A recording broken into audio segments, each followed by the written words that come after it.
Essayez aussi de comprendre, c'est finalement la mission pour laquelle vous venez. On le voit beaucoup sur le site internet, moi je vais beaucoup sur le site ou sur l'application, quelle est la mission. Et le même client peut venir pour une mission totalement différente. Il peut être dans une mission où sur le moment, là, il a envie de se faire plaisir, il fait une fête, etc. Il ne va pas forcément, là, être extrêmement sensible au prix. En revanche, il veut de la découverte, il veut de la largeur de gamme, il veut du produit frais, voilà. Et puis vous avez un autre moment où là, il faut faire les courses le plus vite possible, il faut qu'entre l'entrée et la sortie sur le site, si je prends l'exemple, ça prenne 20 minutes tout arrêté. Et puis vous avez encore un autre moment où là, c'est le discount, la promo, le prix, parce que soit on est dans le moment du mois où il faut faire attention à ça, parce que là, on est sur les gros achats sur lesquels on va faire extrêmement attention, on est sur les kilos de lessive, etc. Et donc, en réalité, ce qu'on voit, c'est que c'est le même consommateur, souvent, qui va avoir ces différents moments. Ce qu'il faut, c'est être capable de s'adapter à ça.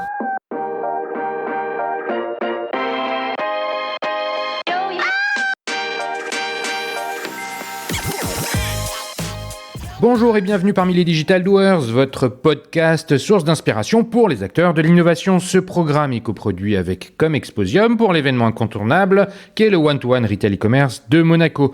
Je suis Cyril Duplessis, acteur du changement dans le digital depuis plus de 20 ans. Je donne ici la parole aux personnalités de notre écosystème en France, qu'ils soient prestataires, annonceurs, marques, retailers ou pure players. Ils sont des acteurs engagés dans leur business et l'innovation fait partie de leur quotidien. Source intarissable d'inspiration, je vous propose une conversation dynamique et sincère pour vous donner accès à leur retour d'expérience, leur vision et leur analyse sur les tendances et les perspectives marché.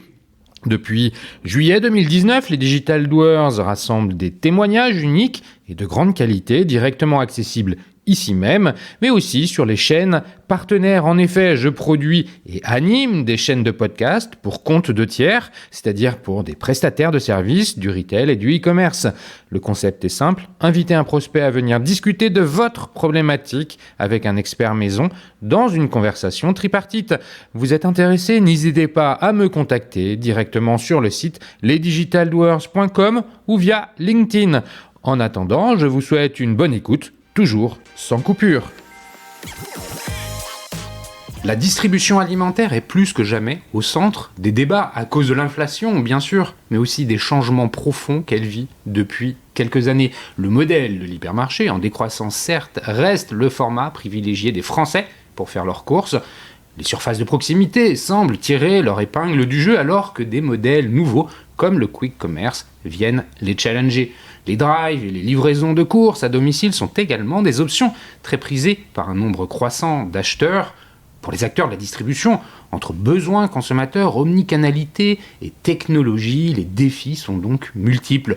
Pour en parler, j'ai la chance de recevoir aujourd'hui Élodie Pertuiseau, directrice exécutive e-commerce data et transformation digitale et membre du comité exécutif de Carrefour. Carrefour, qui se définit comme une digital retail company, est un acteur engagé dans ces changements structurels. Avec Élodie, nous allons prendre un peu de hauteur pour parler du marché, de la grande distribution en général, et faire un focus sur les besoins et les attentes des consommateurs.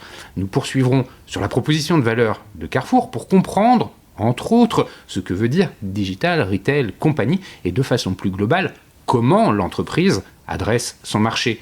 Comme d'habitude, nous conclurons par le sujet de la relation client. Comment le groupe gère-t-il ses data, son CRM, son acquisition ou encore sa prise de parole sur les réseaux sociaux?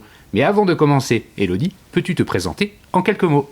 Bonjour, merci de m'avoir invité. Effectivement, je m'occupe du digital, de la data, du e-commerce, de la tech au groupe Carrefour. Je suis rentrée dans le groupe Carrefour il y a 5 ans maintenant, donc ça me permet de commencer à bien connaître ce métier de la grande distribution et ce groupe qui a une culture aussi très forte et très intéressante.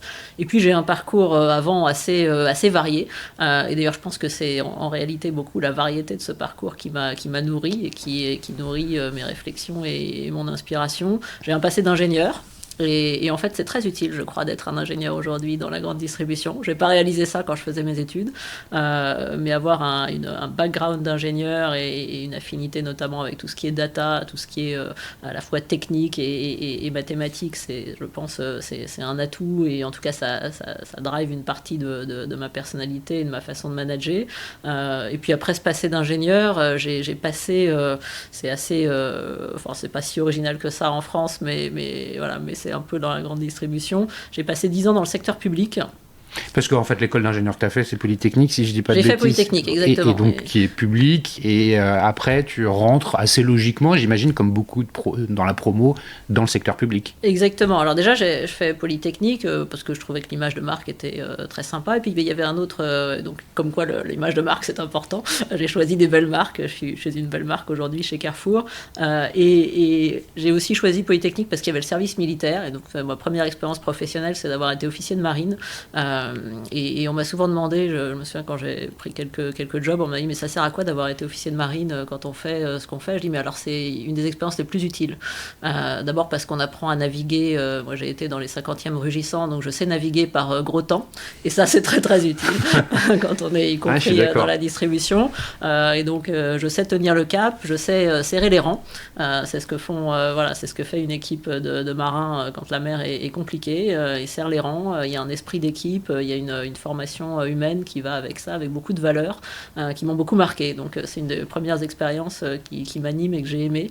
Je ne suis pas restée dans la marine parce que je me disais que je n'allais pas faire ça toute ma vie, mais voilà, ça m'a nourri. Et donc après Polytechnique, c'était la mode du digital déjà. Et donc, là, on est en quelle année à peu près? Je suis sorti de Polytechnique en 98, 99. Et donc, il y avait une première bulle du digital et d'Internet. Donc, j'ai été me former un peu dans les télécoms. Et j'ai choisi le secteur public parce que j'ai choisi en réalité aussi la régulation des télécoms. C'était le moment où les concurrents d'Orange arrivaient sur le marché. J'ai fait un petit tour aux États-Unis. Il y avait des nouveaux entrants sur le marché des télécoms. Tout ça paraissait très exotique. Je me dis, mais en fait, c'est pas si exotique que ça. On peut faire la même chose en France.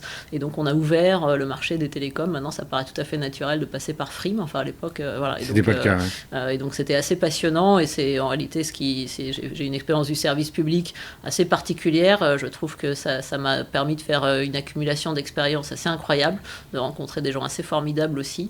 Et donc, 10 ans de service public, moi, ça a été quasiment 5 ou 6 expériences différentes. J'ai donc fait de la régulation des télécoms. J'ai été 2 fois en cabinet ministériel. J'ai eu la chance de travailler pour des gens assez formidables. Jean-Jacques Ayagon, Claudie Aigneret, qui est une femme formidable. C'est la chance aussi d'être inspirée par quelqu'un comme ça. Et puis Frédéric Mitterrand. Donc voilà, j'ai quelques sources d'inspiration où j'ai eu la chance de travailler pour ces gens-là très jeunes. Et tu es passée par les musées aussi Et je suis passée aussi, j'ai été la directrice financière et juridique de la Cité des Sciences, où j'ai fait venir Star Wars à la Cité des Sciences. Et puis aussi, on a construit un centre commercial dans la Cité des Sciences, qui existe d'ailleurs toujours, qui est Villeup.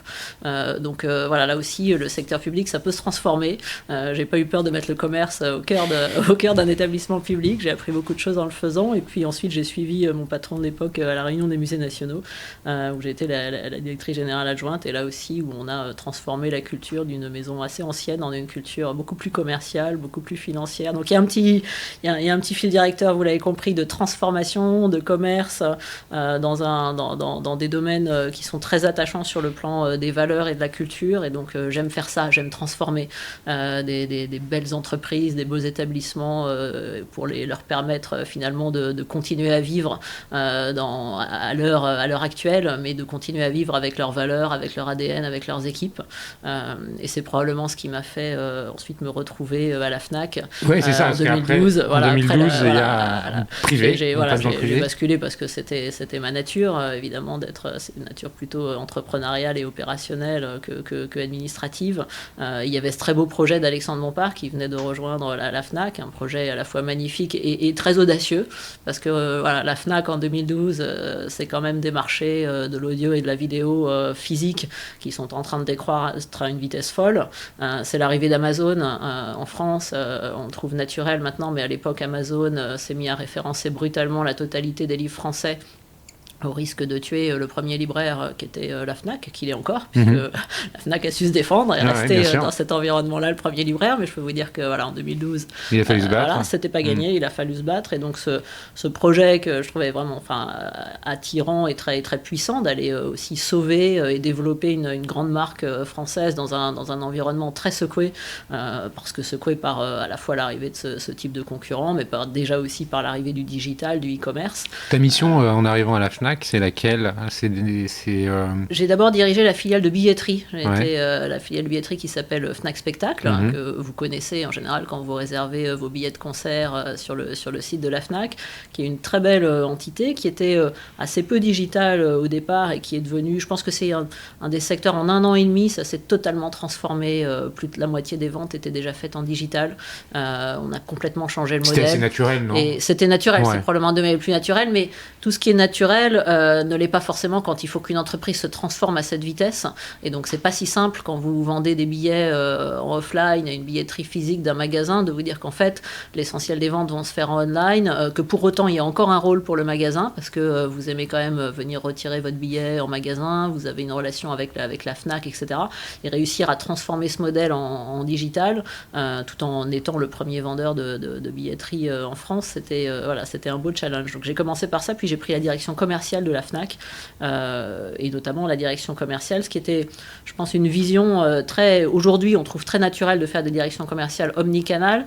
En réalité, on l'a fait en 2013, on a fusionné pour la première fois la direction commerciale des magasins physiques avec le e-commerce, et donc j'en ai pris la tête, avec des équipes très différentes, certaines qui venaient vraiment de Fnac.com, déjà des esprits et des équipes de pure players, et puis la direction commerciale des magasins, et on a créé une culture et une équipe unique, justement en se disant que c'était notre intuition, c'était qu'on devait marcher sur les deux jambes, e-commerce et magasin, mais qu'elle ne devait pas s'ignorer et prendre de la distance, et que ce qui ferait notre force, ça serait désiloter un petit peu l'organisation. Exactement, ça veut dire une seule direction commerciale commune pour aller nourrir à la fois les magasins et notre site internet, et donc ça c'était avant tout une transformation humaine, de compétences et d'expertise, parce que c'est pas tout à fait les mêmes compétences de vendre en magasin et de vendre en e-commerce, pas tout à fait les mêmes, mais il y a beaucoup évidemment de points communs, et donc il faut apprendre à comprendre comment fonctionne cette machine omnicanale, et la beauté pour moi c'est de voir que c'est difficile, c'est vraiment difficile, c'est une vraie transformation, à commencer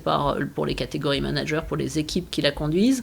Et puis quand ça commence à marcher, quand vous commencez à avoir les nouvelles clés, c'est formidable.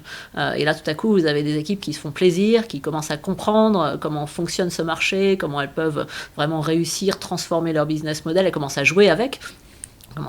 La vélocité du site internet, et puis en même temps la capacité de service incroyable de montée en gamme que sont les magasins. Elles commencent à jouer sur les forces en fait de chacun. Et là, ça prend et ça accélère, et c'est ce que j'ai fait pendant quelques années. Est-ce qu'on peut dire que une des clés de la réussite, c'est justement la conduite du changement des hommes et des femmes qui sont présents dans les équipes? Est-ce que c'est plus que les processus en tant que tels? Moi, je le crois assez profondément. C'est-à-dire, et en plus, j'aime le faire dans des entreprises qui ont cette culture-là, et je pense que c'était vrai sur Fnac, je l'ai fait ensuite sur Darty, puis maintenant sur Carrefour. Et je pense que c'est des entreprises qui ont une culture très forte, avec des équipes qui ont acquis une expérience et une expertise qui est assez incroyable. Et en fait, si on veut les transformer, c'est ça, c'est l'aventure humaine. Il ne s'agit pas de tout changer, il ne s'agit pas de repartir de zéro, il s'agit de capitaliser sur ça et de transformer ce qui doit l'être. Et que quand on réussit ce mix-là, c'est là que ça bouge. Chez Carrefour aujourd'hui, c'est exactement ce qu'on est en train de faire. Capitaliser sur la force de distributeurs incroyables, avec des équipes. Je suis impressionné par tout ce que je vois au quotidien sur nos équipes. Et en même temps, comment je leur mets dans les mains du digital, et des choses qui vont leur donner encore plus de puissance et une capacité vraiment à se battre et à gagner en fait dans notre environnement, à gagner évidemment les clients. Donc, mais c'est pour moi avant tout une aventure humaine, c'est ça que j'aime faire. Tu es arrivé il y a donc 5 ans chez Carrefour. J'imagine que tu avais gardé des bonnes relations avec Alexandre Bompard et qu'il y avait peut-être une logique à le suivre. C'était bien quoi sûr, ta lettre? C'est sûr. Non, mais il faut être très, très honnête. Moi, je viens pour des transformations, pour des gens et pour des projets. Et c'est extrêmement important, bien sûr. C'est quoi la lettre de mission qui est la tienne en arrivant chez Carrefour il y a 5 ans, et comment, sans rentrer trop dans le détail, cette lettre de mission a évolué, puisque en 5 ans, tu as pris d'autres responsabilités que celles que tu avais en arrivant. Comment ça s'est passé ? Et moi, quand je suis arrivée il y a 5 ans, j'ai eu la chance d'arriver sur le marketing. Alors, je venais pas du marketing, puisque j'avais fait surtout du commercial. Alors, j'avais fait toutes sortes de commercial, e-commerce, magasin. J'avais fait des trucs en Chine, puisqu'on avait une filiale de fabrication en Chine. Mais j'avais pas fait purement et simplement du marketing. Et déjà, c'était un pari. J'ai eu la chance qu'on me fasse confiance, qu'Alexandre Bompard me fasse ce pari sur moi et me donne le marketing. La première mission, c'était de dire, le marketing, finalement, c'est les clients. C'est au cœur des clients. Ça va te permettre de comprendre de comprendre en profondeur comment ça marche. Le marketing, là, c'est pas le marketing produit, c'est là, c'est le marketing classique de la marque, des clients, donc le programme de fidélité, toutes les campagnes de publicité, les catalogues, voilà, c'est les catalogues. Donc là, je suis venue à du papier classique. Et en fait, c'est aussi le cœur du réacteur de comprendre que viennent faire les clients dans la grande distribution, pourquoi, comment ils se comportent, comment on les gagne, comment on les perd aussi, comment on les rend plus fréquents. Et donc, je me suis aperçue, et donc la feuille de route était ouvrons le capot, comprenons comment ça marche. On a une énorme transformation à faire sur Carrefour, dans tous les sens du terme. Une entreprise formidable, mais qui a pris beaucoup de retard sur plein d'aspects, sur le digital, mais pas que, qui a pris beaucoup de retard. Et donc, il faut qu'on comprenne profondément ce modèle pour le faire accélérer et pour reprendre des parts de marché, pour redevenir le leader que Carrefour a été pendant des années. Donc, je dirais que c'est une feuille de route très, très, très macro, parce qu'on découvre, on découvre les forces et les faiblesses de l'entreprise. Et le marketing, par sa proximité avec les clients, il permet éminemment de faire ça. Et de rentrer, moi j'ai été fascinée par ce que j'ai compris à ce moment-là de la grande distribution, par en particulier cette fréquence qu'on a des clients qui est incroyable, quand vous venez du monde des spécialistes, et c'est pour ça d'ailleurs que ça fait envie l'alimentaire à plein de gens, à commencer par Amazon, mais qui n'y arrivent pas d'ailleurs, parce que ça fait envie, mais c'est compliqué. On voit des clients qui viennent 40 fois par an. On parle encore de repeat business, ça a un sens de parler de ça. On parle de la fréquence, c'est essentiel. On est dans un modèle, en réalité, alors on n'est pas dans de l'abonnement, on n'est pas un opérateur télécom, mais moi, un client fidèle dans un hypermarché ou en e-commerce, il peut venir 40 fois par an. Donc c'est cette fréquence-là, puisqu'on est sur du quotidien, et donc en fait avec une finesse en fait de connaissance de ce que vous faites, qui est assez incroyable. On va parler, je crois que vous avez prévu d'en parler, mais c'est assez passionnant de voir à quel point on arrive à prédire. Moi, je sais prédire quasiment quand vous entrez sur le site internet, je sais dire ce que vous allez acheter à 80% si vous avez fait déjà 3 ou 4 achats chez moi.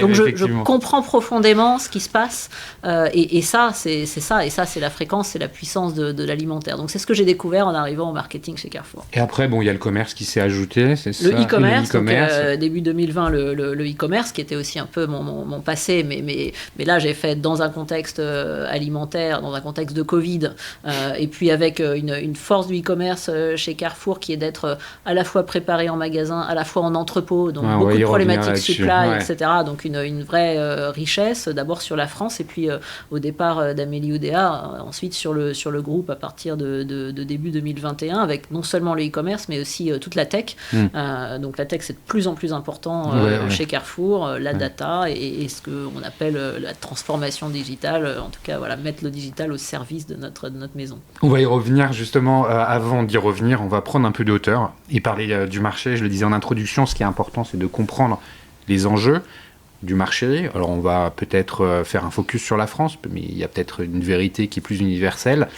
Carrefour étant présent dans plusieurs pays. Ce qui est important de comprendre, je crois, c'est comment les forces s'animent entre elles, entre ce que les distributeurs peuvent offrir et ce que les consommateurs cherchent et recherchent. C'est à la jonction des deux qui fait le business. Comment tu interprètes un peu les évolutions qu'il y a eu sur ces dernières années? Je disais en introduction, il y a des modèles nouveaux qui arrivent, des consommateurs qui veulent peut-être consommer, acheter autrement. De façon globale, quel est ton point de vue? Ouais, je pense qu'on a des grandes tendances qui sont d'ailleurs qu'on voit se révéler, probablement s'accélérer à l'aune des crises qu'on vit. Je pense qu'en fait, il y a des tendances de fond qui souvent sont là, qu'on a parfois un peu de mal à détecter, ou on a du mal à voir à quelle vitesse elles sont en train d'aller. Et souvent, les crises qu'on peut vivre, que ce soit celle du Covid, celle de l'inflation actuellement, nous mettent une sorte de loupe et nous permettent de prendre conscience de la vitesse à laquelle c'est en train de se passer. Pour moi, dans les grandes tendances, on a évidemment la tendance de l'omnicanal ou du e-commerce, mais qui en fait est une tendance de service. Je veux du service. Alors quand on dit ça et qu'on est dans la grande distribution, c'est très paradoxal. On s'est inventé sur le self-service. Le self-service étant en fait une absence de service, ou en tout cas un service extrêmement réduit. En fait, les clients veulent de plus en plus de services. Le service, c'est à la fois trouver exactement le produit dont j'ai besoin, le plus vite possible, ne pas attendre en caisse, avoir la réponse à ma question quelle qu'elle soit. Enfin, il y a toute une déclinaison autour du service. Et je pense qu'aujourd'hui, pas seulement la grande distribution, distribution, mais y compris d'ailleurs l'ensemble des services qui se développent autour de nous, je citais les grands américains ou d'autres, nous ont habitués à un niveau de service assez exceptionnel. Et donc on doit délivrer, et je crois que c'est aussi dans la grande distribution chez Carrefour, on doit délivrer à un client ordinaire un service exceptionnel. Et tout le monde attend un service exceptionnel, et donc ça se traduit par tout ce que je viens de dire, par le multicanal, mais par plein de détails et d'attention. Le consommateur a été éduqué, entre guillemets, éduqué par ses habitudes de consommation par ailleurs, et quelque part, il embarque avec lui ce qu'il a découvert ailleurs et s'attend à ce qu'il le retrouve. Si vous vivez un service consommateur qui vous répond dans la minute et vous appuyez sur un bouton et vous êtes remboursé, vous ne comprenez pas que quand vous arrivez chez Carrefour et que vous passez votre carte de fidélité, il n'y a pas aussi immédiatement la remise qui s'affiche. Enfin, vous voyez, c'est votre environnement même de travail d'ailleurs. Enfin, vous habitue à un niveau de service d'immédiateté, de personnalisation, on y viendra, etc., qui n'est pas uniquement celle du secteur. Je pense qu'il y a aussi on casse les barrières entre secteurs. Et donc, ce que vous voyez en prenant le train, ce que vous voyez en prenant l'avion, vous l'attendez dans votre supermarché. Ça n'a rien à voir, mais c'est pas grave. Vous avez pris l'avion, vous avez pu prendre un truc premium, vous dites pourquoi sur le supermarché, moi je peux pas prendre une caisse aussi qui soit premium, etc. Donc je crois que ça décilote un peu les secteurs. C'est aussi intéressant pour nous, pour la grande distribution. Il faut pas regarder uniquement, moi je ne regarde pas que mes concurrents. Je m'inspire de ce qui se passe, soit de l'autre côté de l'Atlantique, soit de secteurs des fois qui n'ont rien à voir. On s'aperçoit qu'on est en train de vivre aussi les mêmes évolutions des attentes des consommateurs. Donc je dirais qu'il y a toute cette espèce de trend serviciel qui est inspiré par ce qu'on vit et par le niveau d'exigence en fait, mais c'est pas de l'exigence, c'est le service qu'on est en droit d'attendre avec ce que nous permettent notamment un certain nombre de moyens modernes. On a toute une tendance, on le voit aussi sur évidemment la RSE, l'attention à d'où viennent les produits, combien ça consomme, l'empreinte carbone, l'impact sur la santé aussi qui pour nous est extrêmement important. Donc je dirais que l'attention à tout ce qui est autour en fait de l'hypermarché, du supermarché ou du produit lui-même, son impact sociétal, son impact sur l'environnement et autour de l'entreprise, ou en tout cas autour de la marque dans laquelle on achète. Et là aussi je pense que c'est une tendance de fond, et puis on la voit s'accélérer quand on rencontre une crise sanitaire majeure, on la voit s'accélérer à certains moments, parfois un peu décélérer. En ce moment, il y a un peu moins de bio. Moi, je crois qu'en fait, c'est juste, c'est des cycles. Ça va revenir parce que de toute façon, l'intérêt pour la santé, c'est ici. C'est un événement conjoncturel, là, pour le coup. Pour moi, c'est conjoncturel. Évidemment, il y a un contexte d'inflation, on va y revenir. Là aussi, l'inflation met en exergue des points de pouvoir d'achat, mais finalement, l'attention sur l'origine du produit, sur la qualité alimentaire, le Nutri-Score, l'Eco-Score, etc., elle ne se dément pas. Ensuite, il y a une équation économique, c'est-à-dire est-ce que je fais, jusqu'à quel point je suis prêt à payer pour le bio, et puis aussi jusqu'à quel point des produits non bio sont capables aussi, et c'est ce qu'on fait tous les jours, par exemple sur les produits de marque distributeurs, sont capables aussi de répondre tout simplement à mon niveau d'exigence, parce qu'ils sont fabriqués plus localement, parce que même affichent des bons Eco-Scores, des bons Nutri-Score, et donc finalement il y a une sorte de concurrence qui s'installe entre différentes solutions. Mais ce besoin fondamental de l'impact finalement de ma consommation, ça c'est une tendance de fond qu'on voit aussi. Donc je dirais qu'il y a ces deux grandes tendances, et puis celle qui est plus conjoncturelle, mais qui finalement, on la voit se mettre en exergue à travers l'inflation, mais c'est notre raison d'être. On est là sur le prix. La raison d'être, c'est finalement d'arriver à réconcilier le pouvoir d'achat du consommateur avec ses désirs de consommation, et finalement, c'est ce qui se voit à travers les difficultés d'inflation, mais c'est, je dirais, la raison d'être et l'histoire quasiment de Carrefour depuis 60 ans. On s'est inventé pour permettre à des gens d'accéder à la consommation. On doit se réinventer quand on voit que la consommation alimentaire devient plus difficile pour des raisons de prix. C'est le moment de réinventer et d'apporter des solutions, mais ça, c'est, je dirais, quasiment notre raison d'être. On voit à ce sujet-là, on lit beaucoup dans la presse économique, finalement, la prise de part de marché de la distribution hard discount. C'est un sujet que vous abordez comment chez Carrefour, cette offre, finalement, qui est un petit peu dégradé en termes de prix, enfin du moins qui est hyper compétitif, je ne sais pas comment le dire, mais ouais. Tu as compris. Est-ce que c'est finalement intégrer une offre de produits au sein des différents canaux existants de distribution du groupe Carrefour, mais Comment on voit les choses? Je crois qu'on l'a vu, en tout cas chez Carrefour, on l'a vu un peu tard, et donc c'est un peu comme le e-commerce.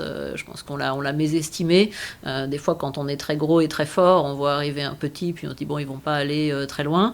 Donc ça, je pense, il y a quelques années, on avait cette tendance-là. Je pense que ce qu'on fait depuis 2018, c'est justement de jamais mésestimer une tendance comme ça, même quand elle est petite, même quand elle est naissante. Et là, maintenant, on est loin d'être naissant, pour comprendre ce qu'il y a au fond, quelle est la raison d'être finalement de cette tendance, quelle est la demande des consommateurs et comment nous on peut y répondre. Et donc je pense qu'on a vu un peu tard. Pour moi, c'est un vrai sujet. On l'a évidemment réalisé quand Alexandre Bompard est arrivé en disant voilà, cette fois-ci, quand on voit des tendances, comment on a une réponse nous Carrefour et comment on s'en saisit. Et je pense que notre vocation, c'est pas on n'est pas un spécialiste, donc on va pas créer une spécialité de hard discount. En revanche, finalement, quel est le besoin du consommateur? On voit que ce qui se passe, c'est qu'on n'a pas un consommateur. Et donc aujourd'hui, on ne peut plus moyenniser. On a plein de consommateurs différents qui attendent que Carrefour, que l'hypermarché soit capable de répondre à leurs différents besoins. Et d'ailleurs, il y a en général pas un client du hard discount. Il y a un client qui, par moment, est client du hard discount. Parce que ça répond à son besoin du moment, etc. Et donc la vraie question pour nous, Carrefour, c'était comment je réponds à ça. On l'a fait d'ailleurs en étant capable nous-mêmes d'ouvrir, on l'a fait en Espagne, on le fait en France, d'ouvrir des fois des enseignes ou des marques qui sont plus proches du hard discount, mais surtout en changeant nos assortiments, en les adaptant aux zones de chalandise. Il y a des zones de chalandise où on a ouvert, par exemple, des zones de déstockage, qui sont un très très gros succès dans nos hypermarchés, pas partout. Ça correspond pas forcément au Carrefour Market d'à côté de chez vous, si c'est pas ce que les clients attendent, mais en tout cas, on est capable d'avoir à l'intérieur de Carrefour des espèces de zones de discount, des zones de déstockage, des zones de promo, et ça, en fait, il faut faire revivre ces aspérités pour le client. On sait, ça c'est du marketing, en tout cas, et aussi faire connaître notre offre. On s'est parfois un peu nous-mêmes moyennisés. On a donné le sentiment que, voilà, Carrefour, tout était pareil. Mais en fait, non. Dans Carrefour, on fait revivre ça. Dans Carrefour, vous avez du discount. Dans Carrefour, vous avez du premium. Dans Carrefour, vous avez du bio. Vous avez du local, etc. Et quand on arrive à faire ça, finalement, on vit très bien avec du hard discount à côté parce qu'on recrée chez Carrefour aussi cette solution. Est-ce que tu es d'accord avec l'idée de dire que le consommateur est hétérogène, il est même parfois un peu schizophrène? Il y a des moments où il est hypersensible à des sujets RSE et d'autres moments, c'est une hypersensibilité au prix qui ne correspond pas forcément avec des achats qu'il a fait la semaine précédente. Est-ce que c'est quelque chose que vous mesurez, que vous voyez aussi ? En tout cas, c'est effectivement, on n'a pas forcément un client qui est d'une... Alors, on fait évidemment des personas, on a des macro-personas de clients, plutôt une famille, plutôt dans tel ou tel segment, et ça correspond en moyenne à un comportement d'achat. Mais ce qu'on essaye aussi de comprendre, c'est finalement la mission pour laquelle vous venez. On le voit beaucoup sur le site internet, moi je vais beaucoup sur le site ou sur l'application, quelle est la mission? Et le même client peut venir pour une mission totalement différente. Il peut être dans une mission où sur le moment, là, il a envie de se faire plaisir, il fait une fête, etc. Il ne va pas forcément, là, être extrêmement sensible au prix. En revanche, il veut de la découverte, il veut de la largeur de gamme, il veut du produit frais. Voilà. Et puis, vous avez un autre moment où, là, il faut faire les courses le plus vite possible. Il faut qu'entre l'entrée et la sortie sur le site, si je prends l'exemple, ça prenne 20 minutes, tout arrêter. Et puis, vous avez encore un autre moment où, là, c'est le discount, la promo, le prix, parce que soit on est dans le moment du mois où il faut faire attention à ça, parce que là, on est sur les gros achats sur lesquels on va faire extrêmement attention, on est sur les kilos de lessive, etc. Et donc, en réalité, ce qu'on voit, c'est que c'est le même consommateur, souvent, qui va avoir ces différents moments. Ce qu'il faut, c'est être capable de s'adapter à ça, adapter le parcours d'achat, et donc c'est vrai pour le prix, vous voyez, mais c'est vrai aussi pour la vitesse. Il y a des moments où vous voulez être extrêmement efficace, il y a d'autres où vous voulez qu'on vous propose des nouveaux produits, c'est le même client.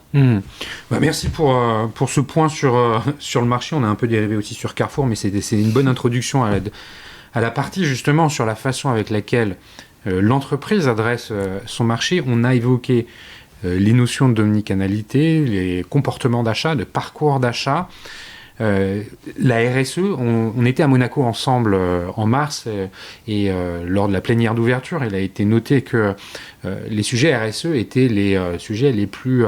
le sujet numéro 1 des préoccupations je crois que c'était 107 patrons du retail et du e-commerce en France.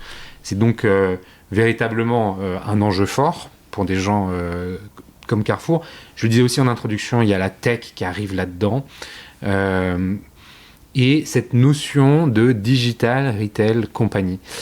Comment tu la définis? C'est quoi plus, parce qu'on le devine au travers des mots, mais enfin, c'est quoi la philosophie derrière laquelle ça se cache là? Non, c'est très important, ces mots-là, Digital Retail Company, on les a inventés, Alexandre Bompard les a inventés fin 2021, on a présenté à ce moment-là notre stratégie digitale au marché, et on a voulu montrer que finalement le digital, c'était plus uniquement un canal de vente. Souvent on a tendance à restreindre le digital, bon en gros c'est le e-commerce, c'est un canal de vente. Dire non, en fait nous on pense que le digital va venir nourrir chacun des métiers de Carrefour. Et donc, le digital retail, notre métier, c'est le retail. On est une compagnie de retail. On va mettre le digital en soutien, en support à chacun de nos métiers. Évidemment, pour faire du commerce et faire du e-commerce, mais faire aussi de l'omnicanal. On pense que le digital, ça va venir soutenir l'expérience client au sens total. Et donc, l'expérience client, comment je prépare mes achats sur l'application, comment je passe en caisse. On pense que ça va venir soutenir aussi nos métiers. Le digital dans la supply chain pour avoir moins de ruptures. Le digital en magasin pour aller chercher le produit dans la réserve, etc. Donc, comment je mets aussi du digital pour mes propres opérations.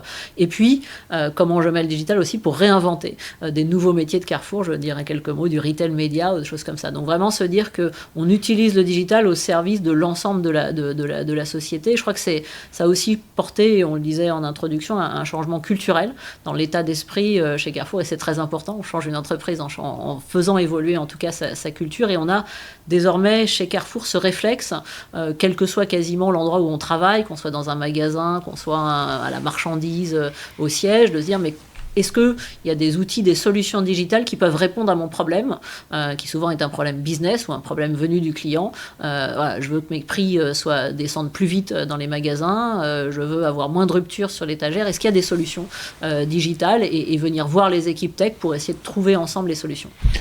D'ailleurs, à propos de solutions et de distribution, et là, la tech joue tout son rôle. La livraison, il y a différents moyens de livraison qui sont offerts aujourd'hui par Carrefour. Il y a celle habituelle, on est sur le site ou l'app et puis on commande, et il y a un camion qui vient nous livrer.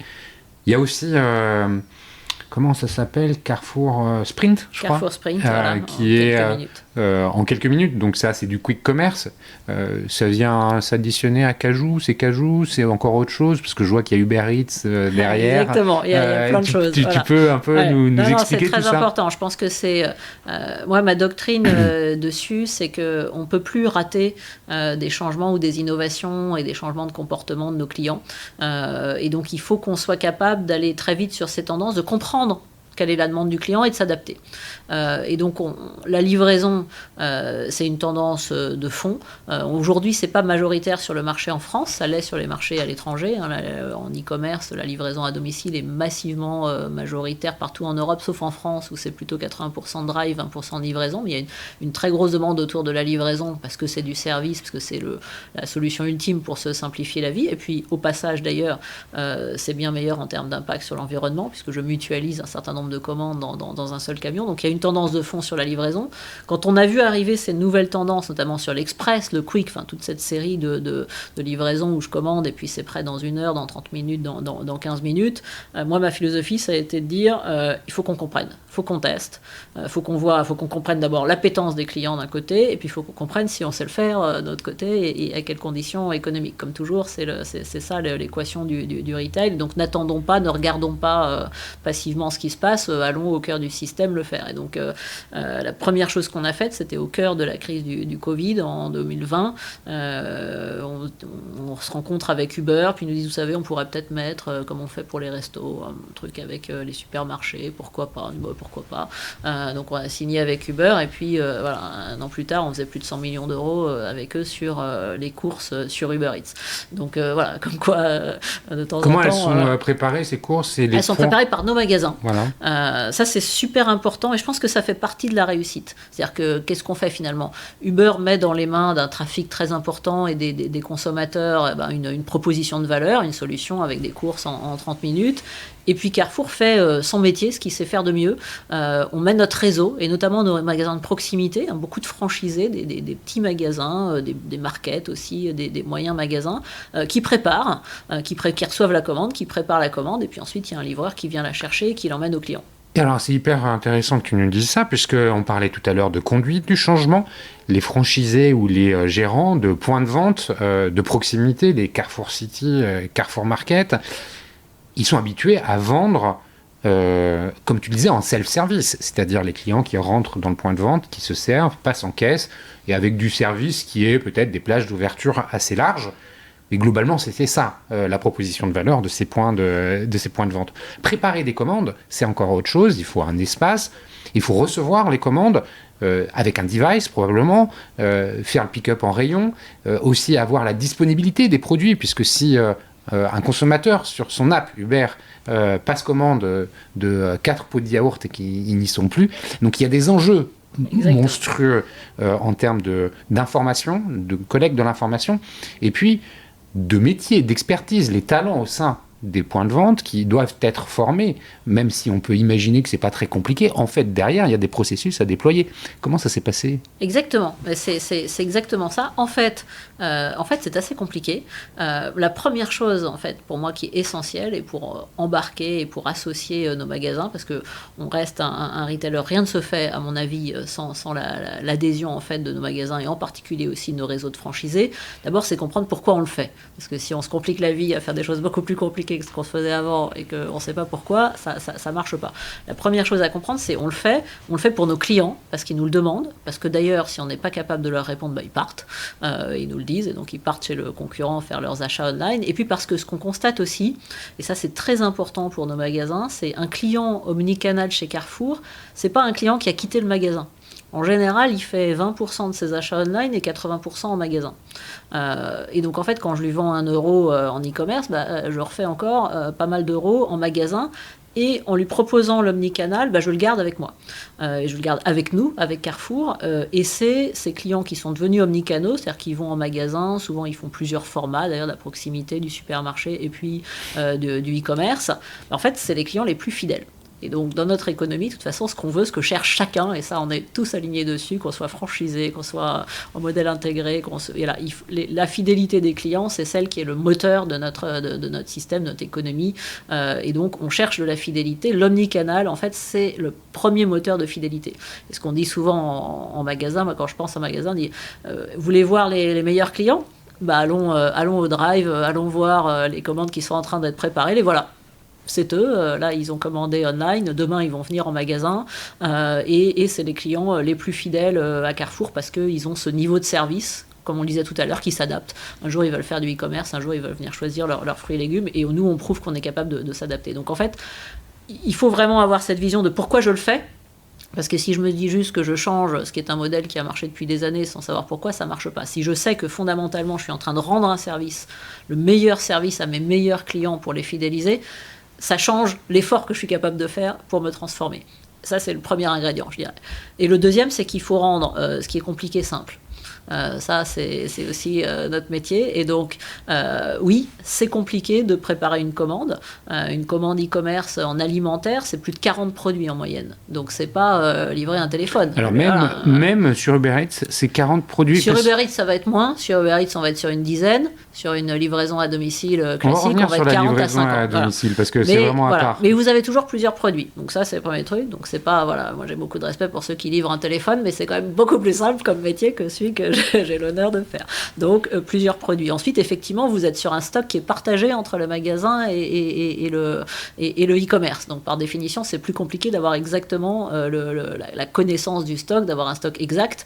Et quand vous commandez un produit sur Internet, vous avez envie qu'il arrive et que ce soit ce produit-là et pas un autre. Et puis ensuite, vous avez souvent des employés en magasin qui sont des employés de magasin, qui ne sont pas des gens de la supply, qui ne sont pas professionnels, et donc qui ont aussi besoin d'une application extrêmement simple. Il ne faut pas leur faire un truc très compliqué, où il faut des jours ou des heures de formation avant d'arriver à préparer une commande. Donc, ce qu'on fait, et ce que mes équipes, par exemple, du digital, du e-commerce, apprennent à faire, c'est prendre ça, le professionnaliser pour le rendre simple, pour que ce soit finalement des outils de picking, des outils de préparation de commandes, pour qu'on ait les bonnes informations sur le niveau d'inventaire. Concrètement, ce que j'aime bien, très très concret, le vendeur en magasin du Carrefour City en bas de chez moi, il a un device sur lequel il y a une commande, et ce device va lui permettre, j'imagine, de scanner un code barre, par exemple, des produits comme s'il passait en caisse. Exactement. Et il le dépose sur un trolley, je sais pas comment ça marche. Il le met sur un panier, ça dépend de l'organisation, mais il le met dans un sac globalement. Et ce qu'on a fait d'ailleurs, puisque ce qui est important quand je dis faut que ce soit simple, on leur a développé une petite app qui a été faite chez Carrefour par mes équipes sur mesure, parce qu'on s'est aperçu qu'en fait, ce qu'il fallait, c'est qu'on prenne leur feedback. Il faut que par exemple que les produits à préparer, ils apparaissent dans l'ordre du magasin. Ça paraît bête, mais vous gagnez beaucoup de temps. Et donc vous commencez par le produit le plus proche, vous allez piquer tous les fruits et légumes ensemble, puis les biscuits ensemble, etc. Et puis ils scannent, ils mettent dans un sac. Et ensuite, il y a bien un rappel pour vérifier que sa commande est complète, qu'il n'a pas oublié de scanner un produit, qu'elle est prête à être préparée. On envoie un petit SMS, un message au client pour lui confirmer que la commande est prête, qu'il ne manque pas de produit, etc., qu'il peut venir la chercher si c'est un pick-up, ou on envoie un petit message au livreur, comme quoi il peut venir la chercher à l'heure dite pour la livrer au client si c'est une livraison. Donc, vous voyez, ce qui est très important, encore une fois, c'est que ce soit extrêmement simple, avec de la bonne donnée. Et à ce moment-là, moi j'y vais régulièrement. Vous comme moi, on peut faire du picking en magasin. Alors, je suis pas la plus productive de nos employés, mais j'y arrive, et donc je me dis que quand j'y arrive, c'est que c'est bon signe. Tous les magasins aujourd'hui, non, il n'y a pas tous les magasins sont pas amenés à faire de la préparation de commandes. Une très très grande partie. Ouais. Beaucoup en font. Alors ceux qui n'en font pas ou qui en font moins, c'est qu'on a un certain nombre d'entrepôts qui des fois, notamment, amènent les commandes jusqu'au magasin, et le magasin fait de la remise client par exemple. Mais il y a quasiment la totalité aujourd'hui de nos magasins qui ont au moins une offre. Ça peut être une offre en direct de Carrefour, ça peut être une offre avec Uber, avec Deliveroo, avec des partenaires, on parlait du quick commerce avec Flink qui est notre partenaire en France. Donc voilà, la plupart des magasins ont une solution e-commerce et ils sont très demandeurs. On continue à déployer. Aujourd'hui encore, cette semaine encore, j'ai plusieurs dizaines de magasins qui créent de la livraison à domicile et qui créent ce service-là dans certaines zones parce que c'est un plus pour les clients. Et donc ça, c'est un plaisir de voir un Carrefour Market qui appelle les équipes pour dire il faudrait absolument que je déploie la livraison à domicile. C'est un service pour mes clients. Ils me le demandent. Et la réponse est oui. Et en plus, vous êtes capable de le faire. Je vais vous former, je vais vous accompagner. On a les outils et vous êtes capable de faire un service excellent parce qu'évidemment, il faut être excellent dans le service. Justement, sur la livraison, j'ai lu, je crois, quelque part, dans la presse, qu'il y a des entrepôts qui sont dédiés à la livraison. Il n'y a pas... quand on va faire... Moi, je vais faire mes courses chez Carrefour à Auteuil, et il y a aussi la préparation de commandes. On voit que c'est fait pour être livré. Mais il y a aussi des entrepôts qui sont dédiés à ça. C'est-à-dire que c'est quelque part un hypermarché ou un supermarché dans lequel il y a le même assortiment que dans celui qui est utilisé par tout à chacun, mais qui est fermé là, quelque part un peu comme un dark store, qui est dédié à ces livraisons. C'est comme ça qu'il faut le comprendre. Exactement. On en a un certain nombre. J'étais ce matin d'ailleurs dans un de ces entrepôts en région parisienne. On en a plusieurs en région parisienne, on en a en région lyonnaise, on en a dans quelques villes. Il faut effectivement la volumétrie. Et finalement, je vous le disais, ce qui est très important, c'est la qualité du service. Alors, on repart toujours du client. Qu'est-ce qui est important pour le client? Et puis moi, j'adapte en fait. J'adapte la proposition de service à ce qui est important pour le client. Quand ce qui est très important, c'est d'avoir 10 articles en une demi-heure, je le prépare en magasin parce que c'est le plus proche du client. Et donc, quand ce qui est très important, c'est de pouvoir commander une grande commande, et donc c'est la livraison à domicile plus classique, souvent plus de 100 € de commande, plus de 40 ou 50 produits qu'on peut commander du matin pour le soir ou d'un jour pour le lendemain. Là, la meilleure solution, ça va être de le préparer dans ces entrepôts qu'on met quand même pas très loin, nous, des villes, parce que c'est important de ne pas avoir trop de transport, c'est important d'être capable de livrer à l'heure aussi. Et donc, c'est quoi la promesse? J'ai cru lire H+3. Alors, on est capable, effectivement, en livraison, on fait ça dépend des cas, mais on fait plutôt du H+4. Et surtout, ce qui est très important, c'est qu'on est capable de vous faire commander jusqu'à 23h le soir et vous livrer le lendemain matin. Et ça, c'est une des promesses. Donc, finalement, là, c'est pas le nombre d'heures, parce que vous n'avez pas forcément besoin d'être livré à 3h du matin. En revanche, en fait, c'est ce qu'on appelle le cut-off, et donc la capacité à aller le plus tard le soir et à vous préparer le lendemain matin, ou vous permettre de commander le matin et d'être livré l'après-midi ou le soir, qui correspond en général aux heures de bureau. Vous faites votre petite commande de C'est matin ça, avant le créneau, de partir. c'est vraiment encore et mieux vous que avez le votre délai. créneau de 19h, et donc c'est ça la demande des clients. Et pour ça, effectivement, industrialiser dans un entrepôt, c'est la meilleure réponse, notamment parce que là, on a le contrôle totalement des stocks.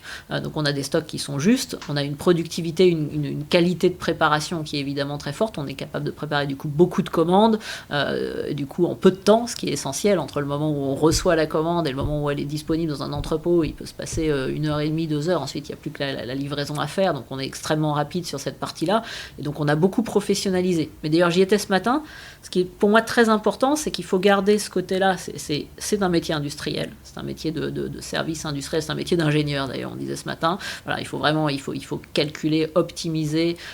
Et en même temps, c'est un métier de commerçant, c'est-à-dire que dans ces entrepôts, il y a des fruits et légumes, faut savoir les préparer pour le client.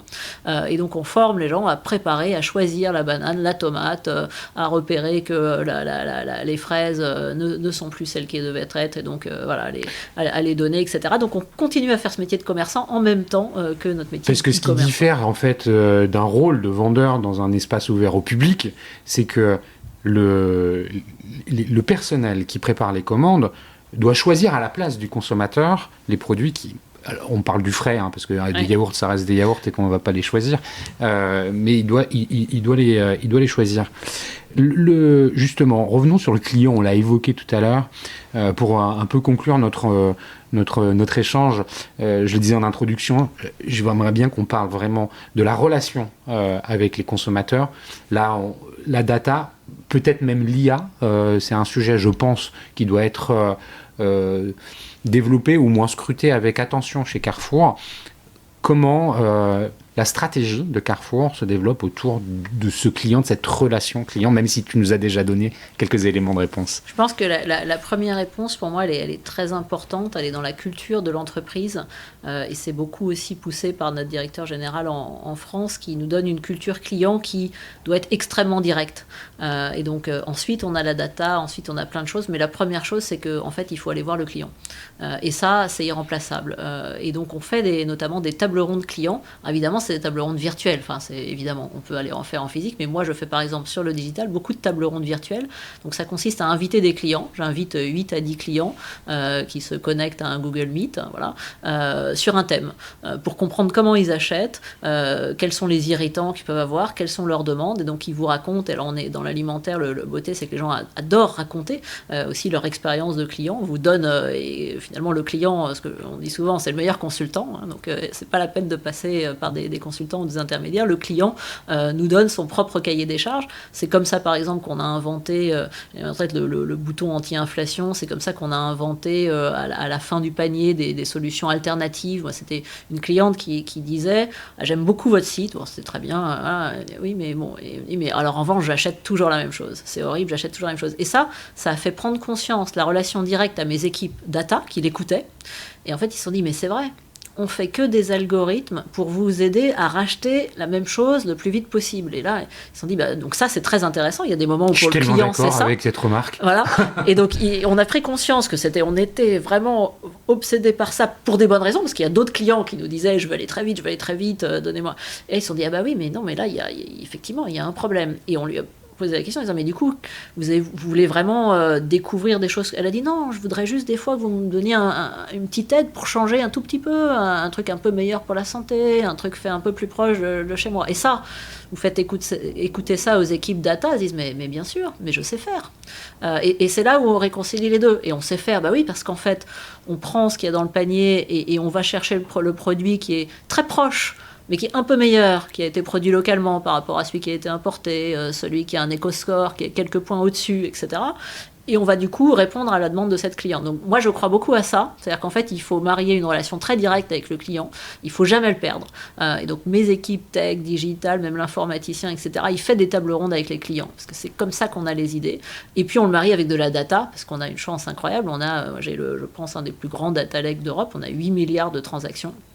évidemment dans le monde, mais on stocke, et c'est des transactions d'une très grande qualité, puisque quand vous avez la carte de fidélité, on sait le client attaché à la transaction. Il y a combien de cartes de fil On a 14 millions de cartes de fidélité en France, plus de 50 millions dans le monde, donc c'est un atout considérable, c'est vraiment, et je pense qu'on ne fait que prendre conscience de l'importance en fait de cette information, et on commence à peine à l'exploiter, mais effectivement, ça nous permet de répondre à ça, et notamment à cette demande des clients je veux de la personnalisation. Alors tout le monde n'en veut pas, mais quasiment 80% de nos clients veulent plus de personnalisation. Et en fait, c'est pas si difficile. Effectivement, moi je trouve que ce qui est plus dur dans l'IA et dans la data, c'est d'avoir la donnée, d'avoir une bonne qualité de données. Donc ça, on a de la chance. Puis on a beaucoup investi aussi. Ces 3 dernières années, on a vraiment investi sur une qualité de la donnée, pouvoir y accéder, pouvoir l'exploiter. C'est le premier élément. Ensuite, c'est de comprendre ce qui va créer de la valeur pour le client. C'est plus difficile. Et puis ensuite, il y a l'algorithme. C'est plutôt le plus facile. En tout cas, moi, j'ai beaucoup travaillé aussi pour faire venir des équipes data de très haut niveau. Travailler la data chez Carrefour, c'est passionnant. Et ça, je l'ai beaucoup, c'est important de le dire. Et de plus en plus, les ingénieurs qui nous rejoignent le voient. La matière est passionnante. Elle est absolument abondante, plus que dans probablement n'importe quelle industrie. Donc, en fait, ils se plaisent énormément. Il y a de quoi travailler, jouer, inventer de façon assez incroyable. Donc, finalement, l'algorithme, avec le niveau d'expertise que j'ai, c'est pas le plus difficile, mais ce qui est vraiment, c'est l'algorithme au service du client avec de la qualité de la donnée. Cette data, elle est utilisée pour aussi, enfin c'est une question, est-ce qu'elle est aussi utilisée pour faire ce qu'on appelle du drive to store, c'est-à-dire comment essayer de amener le client à se rendre en point de vente? Est-ce que c'est des choses bien sûr. Enfin, d'ailleurs, encore une fois, on est au service du client. Moi, si le client il a envie d'aller en magasin et de ne pas mettre les pieds en digital et en e-commerce, c'est pas un problème. On est là pour le servir. Et je pense que et la data, le digital est là pour nous aider à mieux servir nos clients, quelles que soient leurs envies. Et effectivement, avoir à disposition sur son app un catalogue, avoir des coupons, et donc notamment on personnalise les coupons. Coupons, évidemment, dans 80% des cas, et c'est parfait, il va être utilisé en magasin. Et ce que je vais pouvoir faire, c'est un coupon qui vous correspond, que je suis capable potentiellement d'ailleurs de faire financer par des industriels, par des fournisseurs, qui va correspondre aux besoins que vous avez à l'instant T, dans le magasin qui vous convient. Et évidemment, c'est du drive to store, ça vous incite à venir ou à revenir chez Carrefour, mais je dirais qu'aujourd'hui, ce qu'on est capable de faire, c'est du coupon intelligent. Vous n'êtes pas noyé dans les coupons, vous avez un coupon sur votre app qui vous permet au bon moment d'avoir la bonne promotion qui arrive. C'est ça ce qu'on arrive à faire. Avec de l'IA, est-ce que quelque part l'IA est une aide? Alors c'est très à la mode, tu vas me dire IA, mais je crois que c'est vraiment une réalité concrète qui rentre dans une technologie qui rentre dans le groupe Carrefour. Vous l'utilisez, j'imagine. Je peux me tromper. Sur les fiches produits, il doit y avoir un peu d'IA qui doit travailler, mais aussi sur la personnalisation. Bien sûr. Nous, c'est alors l'IA. Quand je suis arrivé chez Carrefour, j'avais une équipe qui était une sorte de data, ça portait pas encore le nom, mais on avait repéré et on a commencé à faire venir des ingénieurs, des gens qui sont capables d'utiliser et de faire des algorithmes à partir de cette donnée.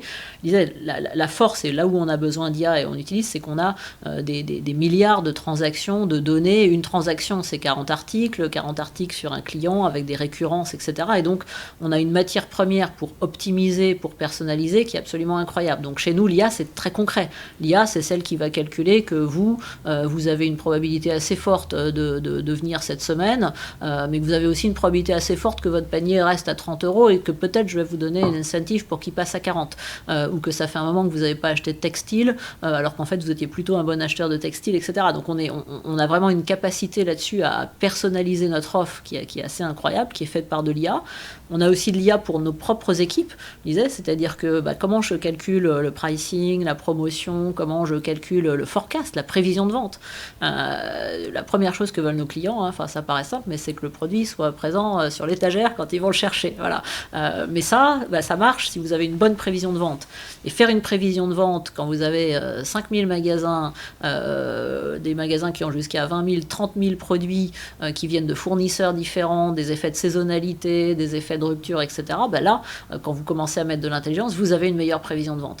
Et la meilleure prévision de vente, vous passez des meilleurs achats, vous avez des stocks plus fins, etc. Donc on est vraiment la réalité pour moi, c'est que le cœur du retail devient dopé par de la data et de l'IA. Ma conviction, c'est qu'on ne fait que démarrer, que c'est probablement un des champs où on a le plus de gains et de choses à faire dans les années qui viennent. Écoutez, Elodie, merci beaucoup pour ce commentaire. Peut-être qu'on fera un autre épisode sur l'IA, dédié à l'IA dans quelques temps.